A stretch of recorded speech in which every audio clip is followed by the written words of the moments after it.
औज़ुबिल्लाहि मिनश्शैतानिर्रजीम बिस्मिल्लाहिर्रहमानिर्रहीम। आज का सवाल हमारा हैज़ और निफास की मुद्दत के बारे में है। हैज़ यानी पीरियड्स और निफास यानी वो औरत जिसने अभी बच्चे को पैदा किया हो। तो हैज़ की जो कम से कम मुद्दत है वो होती है 3 दिन यानी पीरियड्स की, और ज़्यादा से ज़्यादा 10 दिन। यानी अगर 3 दिन से कम किसी को ब्लीडिंग हो रही है या 10 दिन से ज़्यादा, तो वो पीरियड्स नहीं है बल्कि उसकी वजूह कुछ और है और उसे डॉक्टर से रुजू करना चाहिए। दूसरा निफास यानी जिस औरत ने अभी अभी विलादत की हो बच्चे की, उसकी कम से कम कोई मुद्दत नहीं है।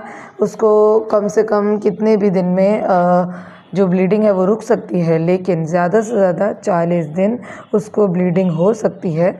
और 40 दिन के अंदर अंदर वो अपने पाक भी हो सकती है और 40 दिन में भी हो सकती है। लेकिन 40 दिन से ज़्यादा अगर होगी ब्लीडिंग तो वो निफास नहीं कहलाएगा, यानी उसमें फिर कोई और प्रॉब्लम हो सकती है। फिर उस सूरत में वो नमाज भी पढ़ेगी, रोज़े भी रखेगी, लेकिन 40 दिन के अंदर अंदर हो सकती है। वमा अलैना इल्लल बलागुल मुबीन।